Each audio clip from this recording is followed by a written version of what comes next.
What's up, everybody? Welcome into a breaking news edition of SSPN, Ethan.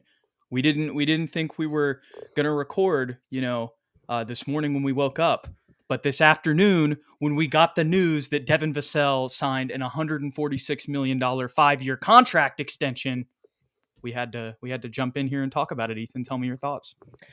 I like it. I had two separate friends text me. One was a little skeptical, a little like, wow, we gave him that much money. And the other was beyond excited. So I think that's probably the spectrum for most Spurs fans, depending on how much you've watched, especially the last couple of seasons.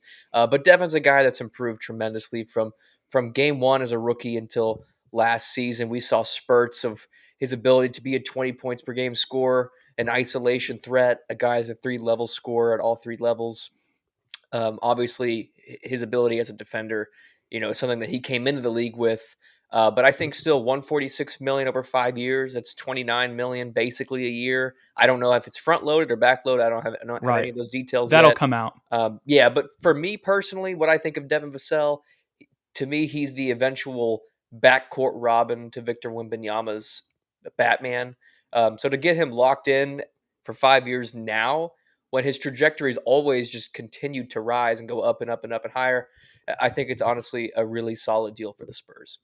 And when you factor in the inflation of the league, Yep. like looking at this deal, it made me think about Keldon's deal a little bit more. And like when we're in the final 2 years of that Keldon deal, there's going to be some people looking around the league like, how did they do that? And Yep. that's going to be the same case with the last 3 years of this Devin deal.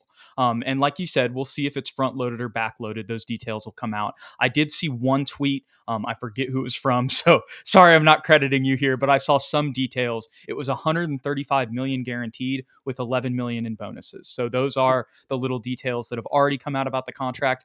I assume that it's going to be backloaded a little bit, especially when you factor in that I don't know if we're going to get both of them, Ethan, just monetarily. I know the cap is going up. That is one thing that's true, but Jeremy Sohan and Malachi Branham's extensions will be here before you know it. And the issue with that, Ethan, and I don't want to get into this dilemma right now. I'm not trying to get negative on such a positive thing here, but when you have Wemby waiting behind them, Yep. it's like, are you going to be able to keep all those guys? Maybe they can somehow make it work and we don't have a lot of depth. The good news is because we drafted them, that does allow us to kind of go over the cap a little bit, just because we have their bird rights and such like that. But yeah, this was still a great deal. And if it's backloaded, that could give some opportunity to continue to sign these bargain extensions, if you will. Obviously, this is still a lot of money, but I think with the caliber of player that Devin's going to turn into, and this deal, frankly, only gives me more confidence that that's going to happen because it shows that the Spurs have confidence in his trajectory. I think, like I said earlier, I think we're going to be looking back at the end of this contract and just feel really good about those, final couple years, and they'll feel like a steal when they happen. Most definitely. And you know what's crazy? Every Spurs deal, I don't want to say every Spurs deal, but most of them, like at the beginning, you're like, oh boy, that's a lot of money. But then in 2 years, like you said, you look back on it and you're like, oh wow, we really stole them. I think Kawhi, DeJounte, Derek, right off the bat, all three of those Dude, deals were like bargains 2 years after that they were actually signed. Zach Collins, to your Yeah. point, this season. Yep, 100%, 100%. The only guy we really haven't extended yet is Trey Jones.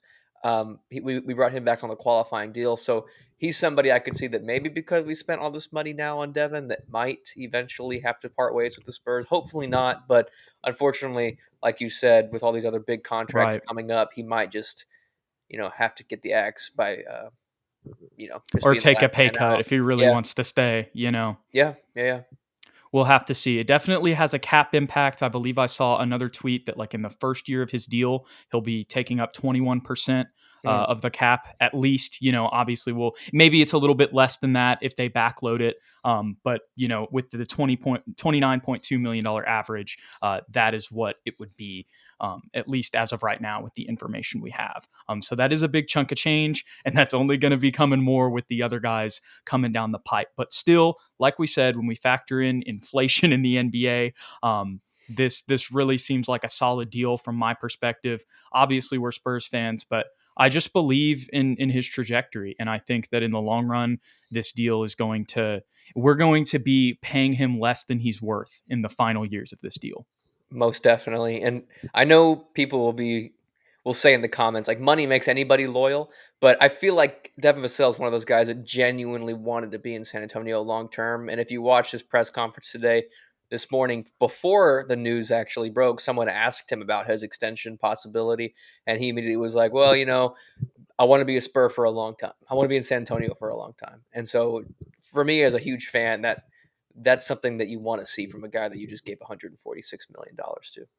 Yeah, and Pop praised him in the press conference today as well. Don't want to get too much into media day because we're Yeah, saving yeah, that for another video for you guys. But just because this does kind of tie into this conversation we're having, in our last video we made talking about what we want Devin to improve on, Ethan, one of our big things was finishing at the rack and physicality. Pop touched on that's like the main thing he's seen from him this offseason, which is probably another reason why it gave them so much confidence to offer this deal. I think that ties into the summer that the guys have had. And I think that Devin Vassell also has taken on some more leadership qualities. They yeah, talked about that as well. And that's another thing that, the Spurs are going to end up paying you money for. And I think another thing that this shows, and some of this does have to do with timing, Ethan, but I think to your credit, you talked about the potential that you see in Devin and like him being the Robin. And, you ranked him, I believe you ranked him at number 2 on the I did. Yeah, potential for the team. He's going to be the highest paid player starting next season. I talked about Keldon being that guy, you know what I mean, going into this Mhm. year. And obviously he still deserves respect and gets too much disrespect in our opinion. But at the same time, you and I both agree that if we have to put them head to head, we probably are a little bit higher on Devin. I think the contract indicates that too.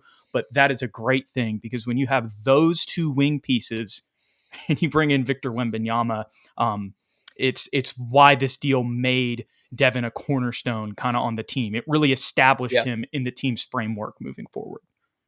And money does change the outlook of the team. It's no longer about learning. And we'll get into that on Wednesday, or I don't know when we're going to release the video, but we'll get into that more with our media day thing. But everybody, the theme has been consistent. It's winning time. It's no longer learning and getting better. It's time to actually focus and begin this dynasty. No more excuses. And that's these guys are getting the big bucks now, and Devin's going to treat this season like he's getting paid next year's salary. Mm-hmm. So it's Agreed. going to be exciting times in San Antonio, Ethan. Exciting times in San Antonio. Any final thoughts on Devin before we wrap this one up? Well deserved. Don't be surprised if he's in that most improved player um, and a race at the end of the year.